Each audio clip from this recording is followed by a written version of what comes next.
With regard to systemic interventions, there are several key therapeutic frameworks that one has at his or her disposal.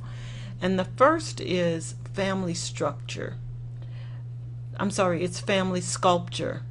And family sculpture, and it's an exercise in which family members physically arrange one another, for example, on a stage, to illustrate relationships, boundaries, and other dynamics. And it's similar to, if you've ever heard anything about psychodrama.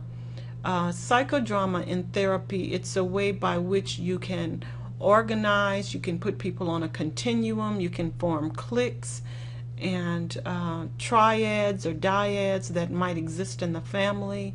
And then through understanding these interrelationships or cliques, you get to better understand the purpose of the cliques and how to dissolve such a dynamic so that it could work, the entire unit of the family could work for the benefit of everyone.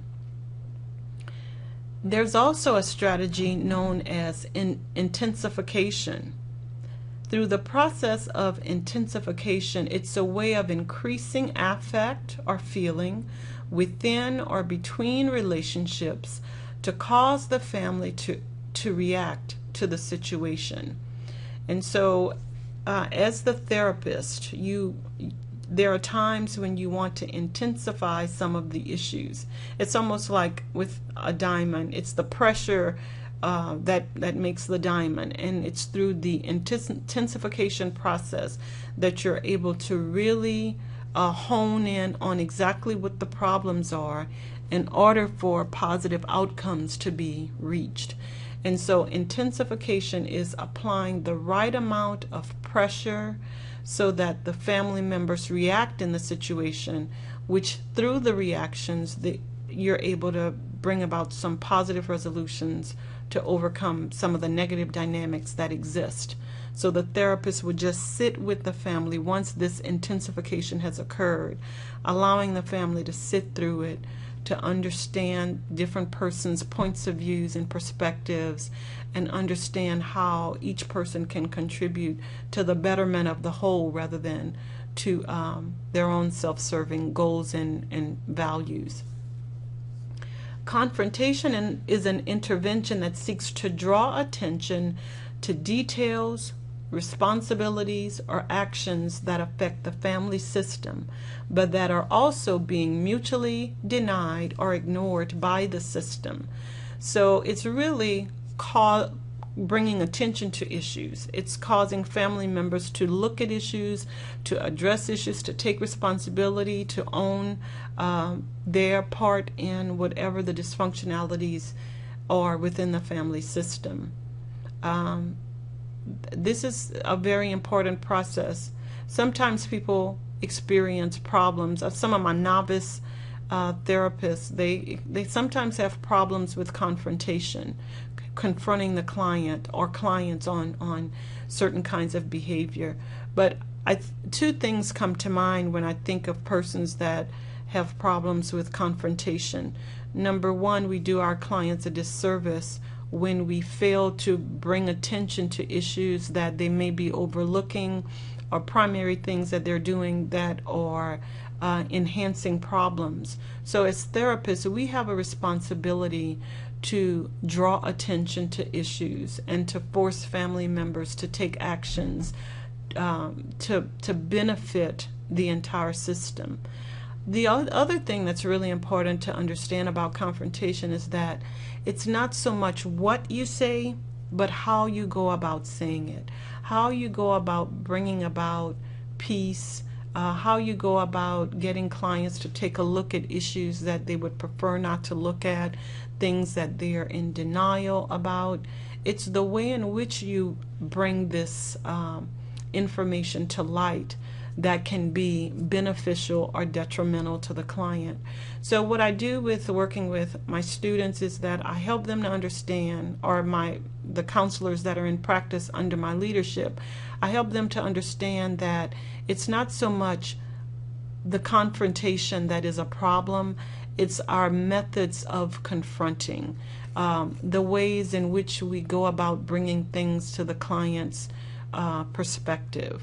So rather than saying, you say you want a job, but yet you never complete any applications, it might be simply stating, Mr. Smith, I've heard you say several times in today's sessions as well as in previous sessions that you really want a job, and I think there is a part of you that really would like to have a job, but I'm also hearing you say that some of the things that you need to do in order to obtain or achieve this job, you're not following through on. And so I'm wondering, how important is it for you to obtain employment? And so again, what this example shows is that it's not so much bringing certain things into the client's reality, it's the ways in which we go about helping them to recognize their blinders or recognize the ways in which they limit themselves. Additional systemic interventions have to do with restructuring boundaries. As we've already stated in strategic family therapy, sometimes family members are very enmeshed. There is very little differentiation that exists within family members. Every decision that one member makes in the family has to be vetted with all members of the family. What relates to one individual relates to all individuals. And so there are instances in family therapy that it's important, or in systems therapy, it's important to help clients to develop clear boundaries. And in doing so, we have to help them to restructure the boundaries that exist. And so restructuring boundaries is a way for the counselor to actively choreograph relationship arrangements to reconfigure how the system has organized itself. So not only does it involve helping the client to understand the enmeshments that exist, boundary disturbances that are in place, but it also involves helping clients to reconfigure their position within the system, helping them to understand ways of not getting overly involved or ways of getting involved when they should get involved. So restructuring boundaries really involve helping the client to not only understand boundary disturbances or boundary malfunctions, but also helping the client to understand healthy boundaries within the system's framework. Dealing with triangulation is a very important issue that exists within a systems context. And triangulation has to do with persons pulling other members into the malfunction or dynamics that exist within a system. And so when you deal with triangulation, it's a process by which you are helping the client to recognize and confront coalitions or these little cliques that exist within the system in an effort to manipulate one or more members of the system. And sometimes clients may not be totally aware of some of the cliques and the implications associated with these little subsystems within either the family system or whatever the system might be. And so one key strategy in the therapeutic process is to help the client to better understand and deal with issues related to triangulation, which oftentimes involves pulling in other family members into drama or chaos and conflicts in order to help one member, or it could be more than one member, establish a sense of homeostasis. And if you just kind of think about what this means, is that, let's say the mother and father are feuding, or they're having major marital problems, things are getting really dysfunctional in the home setting. This husband and wife has a daughter, or they might have two children. And with triangulation, what happens is you might find either the father or the mother trying to draw in the children in the dysfunctional marital relationship. And so they're putting the child in a position where they have to either support mom or support dad. And so it's like the two people that are having a conflict bring in a third party, and it's almost like one of the members is trying to pull that person into their side of the equation so that they could feel more supported and have a stable little subsystem within the family network.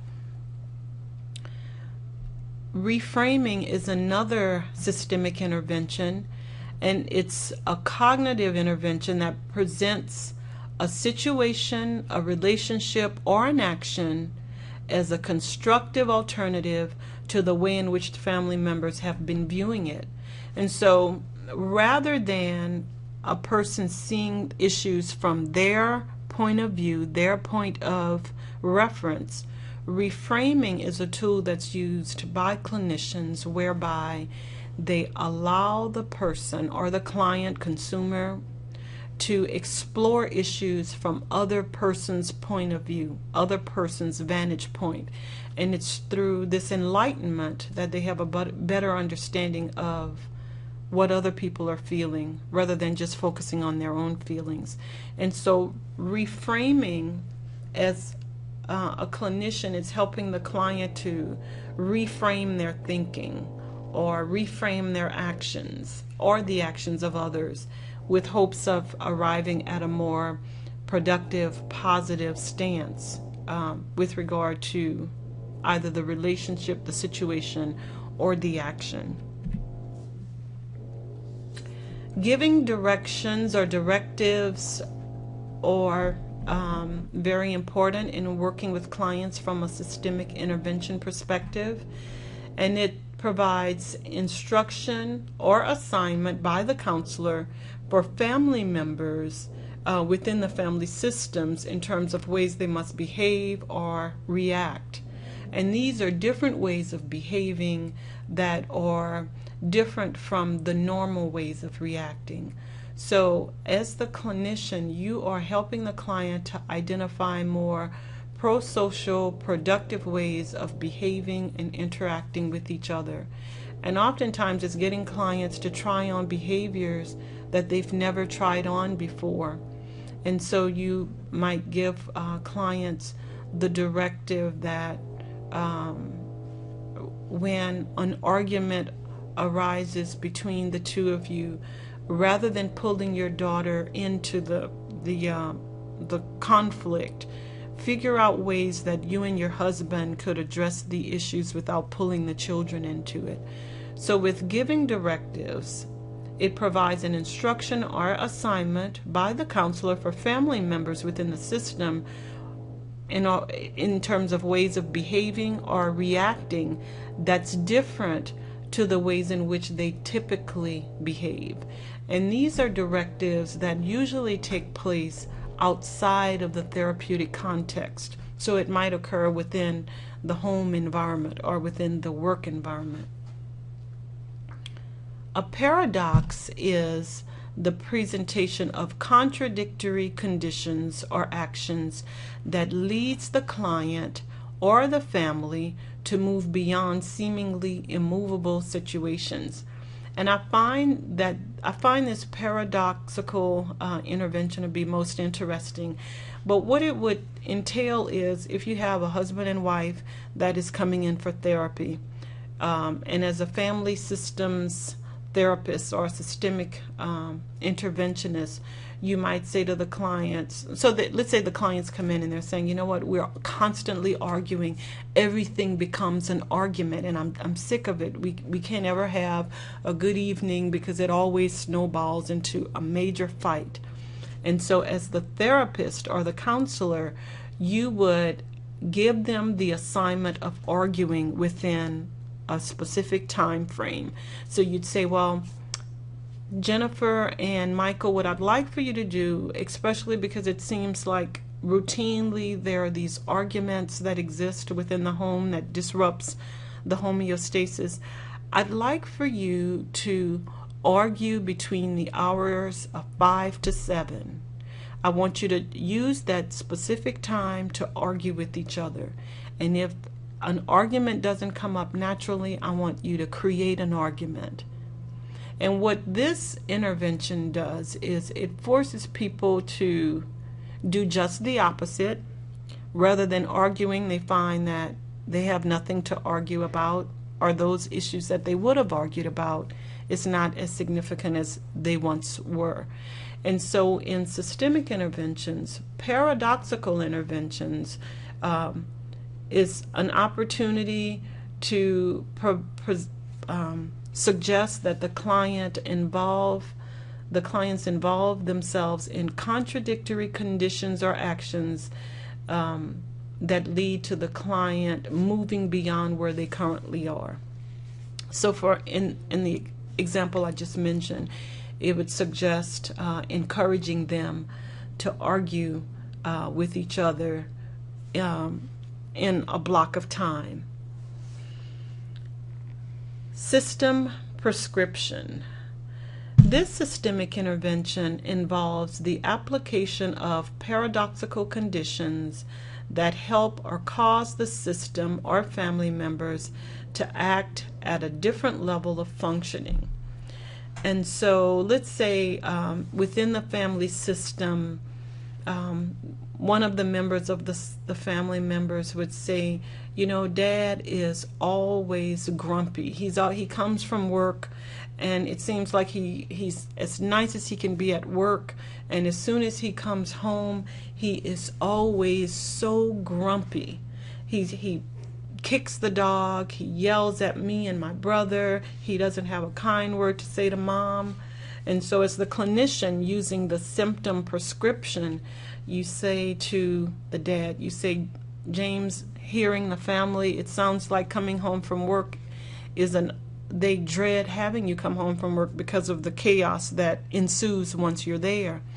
And for 2 days straight, I want you to come home in the grumpiest mood possible. I want you to be yelling at the top of your voice. I want you to be mean to the children excessively, yelling and screaming at your wife beyond what you currently do. And then when the client comes back, you explore how it was to try on this behavior, keeping in mind that the behavior is excessive to what it typically is. And sometimes what systemic intervention proposes, not only in paradoxical interventions, but as well as systemic the system prescription of these problems, is that it's through engaging in these unhealthy behaviors that persons come to a place that they recognize how unproductive it is. They realize that it's to their best interest to be different, to try different ways of behaving, communicating. They understand the problems associated with such unhealthy behavior. So both paradoxical interventions as well as symptom prescription, the expectation is that it'll have a paradoxical effect on the family, and instead of this behavior being negative, the perpetrator of such a behavior will then be able to see this antisocial behavior through new lenses and hence change the way in which they behave.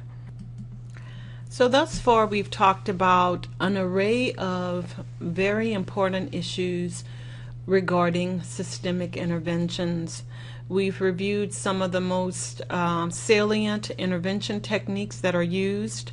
The latter that we discussed were giving directives, paradoxical interventions, symptom prescription. We also talked about reframing and how that is used from a therapeutic context. We talked about dealing with triangulation, reconstructing boundaries and the importance of that within deeply enmeshed families.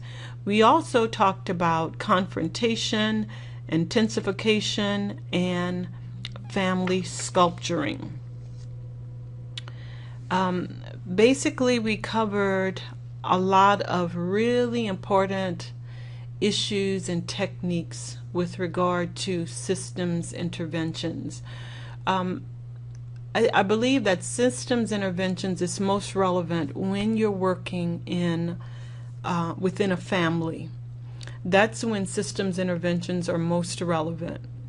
But when we work with individuals, it's important, irrespective of what our therapeutic framework is, it's important for us to recognize the various systems that exist within the lives of our clients and the ways in which the systems are impeding or enhancing the life of the clients that we serve. And if you think about the service provisions from a rehabilitation framework, let's think about it from maybe a vocational rehabilitation framework. One of the things that I know from my experience working as a rehabilitation counselor is that a family system can either impede or enhance the vocational rehabilitation process. And so it's important to understand the family dynamics, the ways in which it might enhance or accentuate the client, as well as the ways the family system, as well as other systems, may impede the process. And so while we may not claim ourselves to be a systemic interventionist, I think what's important here is to recognize that there are elements of the systemic framework that is very important in working with the clients that we serve.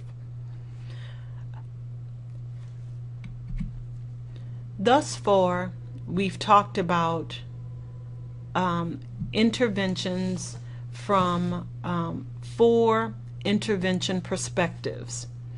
We started out talking about affective interventions. And one of the things we know is that affective interventions focus on the way in which the client is feeling. We also evolved into exploring the cognitive or cognitions or thinking that goes along with our clients. We evolved from cognitions to exploring behaviors, and the behaviors that are manifestations of the feelings as well as the cognitions. This lecture just concluded with an exploration of systemic therapy and systemic interventions. Most therapists, if you work in a mental health perspective, if you become a clinical counselor, most therapists are more eclectic. Most therapists embrace various therapeutic approaches and techniques for the benefit of the client. For me as a clinician, I'm cognitive behaviorist in my focus. I focus on cognitions, and ultimately my goal is as a behaviorist to move them from thinking or current behavior to more appropriate behavior. As rehabilitation counselors, we too are behaviorists, because as rehabilitation counselors, our goal is to move clients forward in their behavior, change their behavior. So in achieving the goals that we have for our clients, it's important to draw upon various therapeutic perspectives, take into consideration their affect, take into consideration their cognitions, understand how cognitions and affect impact on behavior, and how one's system, one's family impacts the way in which clients behave. And so as I bring our lecture, not only the lecture that focuses on systemic therapy to a close, but also bringing to a close the exploration of interventions and how we select interventions, it's important that we recognize that as clinicians, we have a toolbox, and within that toolbox are a myriad of therapeutic orientations.